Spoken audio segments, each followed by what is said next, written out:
Decentralized media, is that an illusion? Are we just going further and further into the hands? Or are we transferring from the hands of a government and going into the hands of individuals? Or are we just going into the hands of the US government? There's a conversation that I had that was very interesting, and I talked about artificial intelligence. I talked about artificial intelligence and how ultimately computers are gonna win. The Matrix, computers, intelligence. Look, at the end of the day, when it comes down to it, the world, the universe was built on this principle of survival of the fittest, and the fittest will survive. The reason that we humans came to the top of the food chain is because we are the fittest. And now what the fittest means is intelligence. We were the most intelligent. That's why we wiped out the Neanderthals. We wiped out other Homo species. We wiped them all out. But at the same time, we've created computers, AI, the Matrix. See the video I made on the Matrix earlier this week. The Matrix. How interesting is all of that? And is this AI? Well, what is this AI gonna do? Because some people are talking about, well, unbiased AI. Is that even possible? Because we can even look at YouTube today, and algorithms, some would say, are biased. Or are algorithms biased because they're a reflection of humanity and humanity is biased? Who knows? And is it strange that the top YouTubers are all white men? Is it because people trust to hear from white men when they're creating content? Or who knows? But we do know the most successful influencers are white. Now, if AI is now developed to be racist, if the white supremacist agenda prevails, well, I have a problem with that. Please don't forget to like, follow, subscribe, all the above. This video is brought to you by Brand Video Pros Members Lab, an online course that helps brands and influencers scale their influence and sales. Facebook. Why does Facebook dominate in this media landscape? What is so special about Facebook?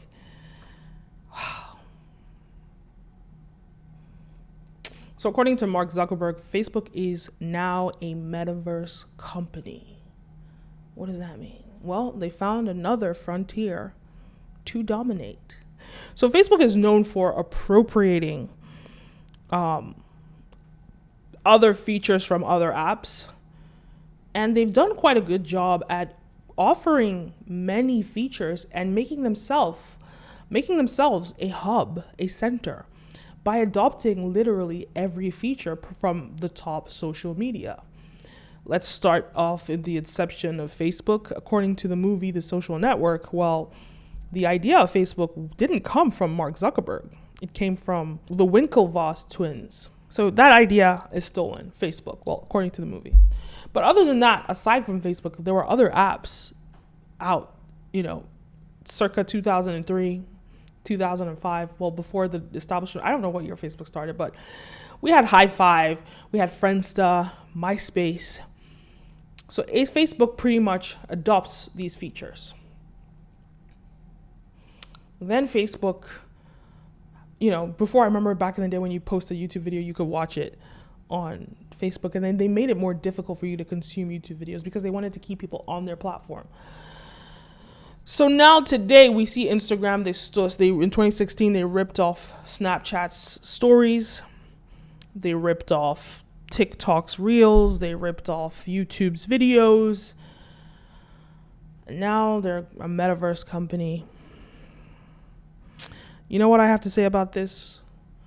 The greatest artists steal. And that is by Banksy. Or Picasso. Banksy stole the quote from Picasso, and now I steal the quote. So, is Facebook genius or is it stupid? And this mentality of stealing from everybody and creating a center, a hub, a social media hub where everyone comes to. Well, I think that's genius. And I think that positions them in the best place for a metaverse. Now, if you don't know what a metaverse is, it's essentially a digital landscape, a digital place where people go and experience new things. You've seen the metaverse in movies like The Matrix, in Ready Player One, and it's been, Facebook purchased Oculus, these augmented reality goggles, and also VR/augmented reality goggles. And they've been investing billions and billions and billions into developing this technology because the future is metaverse, right? So what Mark Zuckerberg says he wants to do is that he wants to have many companies control it. Because when we think about metaverses today, the most popular metaverses are video game companies. Fortnite, which has about 1 billion users already. There's so many other gaming companies that have hundreds of millions of people consuming their game, and they're essentially metaverses. But Mark Zuckerberg it seems as though he wants to be the leader, though. He low-key wants to be the leader. He wants to take all of them together, put them on his own platform through Oculus. And I think it's a great idea. But what I think it's so interesting about it, it's great, but it's also not great. Because the whole idea of Web 3.0, the era that we're in right now, is about the decentralization of everything. That means decentralized finance with crypto, decentralized media with social media. But the irony is that if we all go to one set place, one metaverse, well, if anything, it will be centralized. The world, you're centralizing the world by doing this. Putting one place where the world connects. Well, that sounds like it's centralizing. So is this whole idea about decentralization really just propaganda? This idea that we've left traditional media structures, we've left government's, grip on finances, and we're moving into a decentralized era, but really and truly, if anything, we are more centralized than ever before. Because at the end of the day, who created Bitcoin and who regulates it? There are regulators. Who are they? Who created Ethereum and who regulates it? And why should we trust them over governments who we know who they are and we hold them accountable? These are just questions to think about. I'm all for democratizing things, but are we blindly democratizing things only to centralize things? Only to put ourselves in the hands of citizens, of people like Mark Zuckerberg, who has no social obligation to do anything but manipulate. Surveillance, just having so much information on people, his users, and not necessarily using it to the best of their advantage. And the US government seems to be regulating him. And here's another thing I find quite interesting, because I know the US government is really, really tight on Facebook. And they don't want him to have so much power and so much control.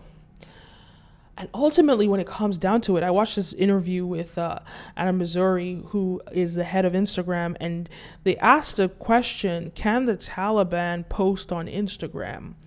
And he said, no, they can't.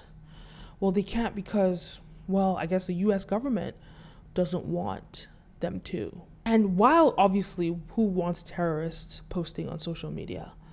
We don't want that. We don't want them to use it as a tool. But the idea that the US government is regulating Facebook,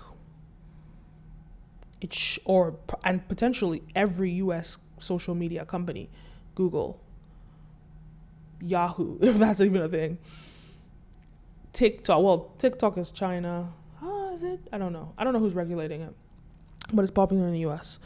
But this idea that the US government is regulating these things, well, that's a question we should wonder. And so is this media that is decentralized and, free media, well, is that an illusion? And does the US government just further its control of the world with social media? Hey, I'm a US citizen. I love America. I have no issue with the US controlling the world. Well, that sounds funny. But look, at the end of the day, I'd much rather have the US control the world than other countries control the world. But my issue with the US controlling the world is white supremacy and their ability to spread that around the world. And who knows all the dangerous things that they're doing that we just can't point our fingers at them for. Who really knows? But at least they keep everybody asleep in a trance. So you really don't know what's going on. You don't know what's going on. And some people will say the US government is the most corrupt government in the world. And to be honest, for you to be at the top of the food chain, you have to be the most corrupt. US citizens benefit from living in this society, asleep. But how are people around the world dealing? So I'm not saying that it's a bad thing for the US to control social media, which is it seems like it's happening. But it's something that we should question and think about. Because when they say decentralized, everything is decentralized, is everything more centralized and more controlled by the US? How would Mark Zuckerberg continue to do what he's doing without the support of the US government? He can't do it. He can't do it. Things to think about. Who controls the world? It's very interesting. Decentralized media, is that an illusion? Are we just going further and further into the hands? Or are we transferring from the hands of a government and going into the hands of individuals? Or are we just going into the hands of the US government? There's a conversation that I had that was very interesting. And I talked about artificial intelligence. I talked about artificial intelligence and how ultimately computers are gonna win. The Matrix, computers, intelligence. Look, at the end of the day, when it comes down to it, the world, the universe was built on this principle of survival of the fittest. And the fittest will survive. The reason that we humans came to the top of the food chain is because we are the fittest. And now what the fittest means is intelligence. We were the most intelligent. That's why we wiped out the Neanderthals. We wiped out other Homo species. We wiped them all out. But at the same time, we've created computers, AI, the Matrix. See the video I made on the Matrix earlier this week. The Matrix. How interesting is all of that? And is this AI? Well, what is this AI gonna do? Because some people are talking about, unbiased AI. Is that even possible? Because we can even look at YouTube today and algorithms, some would say, are biased. Or are algorithms biased because they're a reflection of humanity and humanity is biased? Who knows? And is it strange that the top YouTubers are all white men? Is it because people trust to hear from white men when they're creating content? Or who knows? But we do know the most successful influencers are white. Now, if AI is now developed to be racist, if the white supremacist agenda prevails, I have a problem with that. But either way, it's an interesting thing to think about. It's an interesting space. And, keep thinking. keep thinking. I hope this video was helpful to you. Please don't forget to like, follow, subscribe, all the above. This video is brought to you by Brand Video Pros Members Lab, an online course that helps brands and influencers scale their influence and sales. My name is Kenim. See you next time. A peace.